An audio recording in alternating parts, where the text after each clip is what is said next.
मना किया था ना मैंने तुम्हें, कि किसी से मिन्नत करने की जरूरत नहीं है। अब पड़ा रहने देती जेल में, मुझे सड़ने देती। कम से कम आते साथ ही जिल्लत तो ना बर्दाश्त करनी पड़ती मुझे। क्या हो गया आपको? फातिमा तो जलती है मुझसे, इसलिए फजूल बातें कर रही थी। अरे हैसियत ही क्या है उसकी इस घर में? सारा पैसा मेरे भाइयों का, जितना चाहे मर्जी मुझे दें। जो कि मुझ पे लगा है,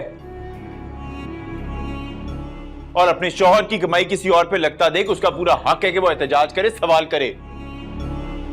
आई बड़ी शौहर वाली। अरे रईस भाई हैं जिन्होंने सर पे चढ़ा रखा है उससे। जानते हैं क्यों? सिर्फ इसलिए क्योंकि बेटे की माँ है वो, वरना कोई औकात नहीं है उसकी इस घर में। उसकी औकात क्या इस घर में सुरैया तो मुझे नहीं पता, लेकिन मेरी इस घर में कोई औकात नहीं, इस बात का मुझे आज अच्छे से अंदाजा हो गया। क्यों सोच रहे हैं आप ऐसी बात?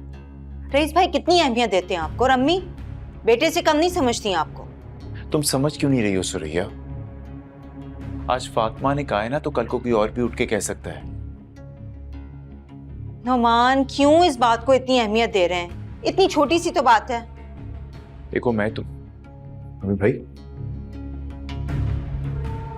आप वहां से उठकर चले आए, कुछ खाया भी नहीं।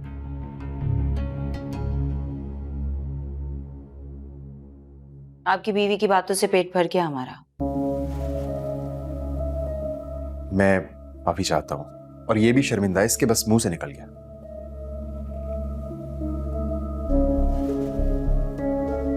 इसकी अकड़ देखकर तो नहीं लगता कि शर्मिंदा है ये। नहीं, ये शर्मिंदा है, मैं कह रहा हूं। फातिमा सॉरी बोलो।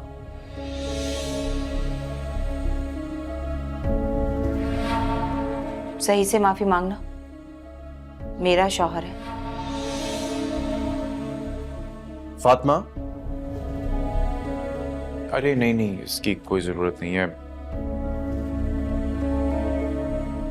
मुझे भाभी से कोई शिकायत नहीं है।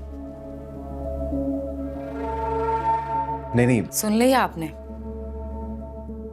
मुद्दई सुस्त, गवाह चुस्त। फातिमा फातिमा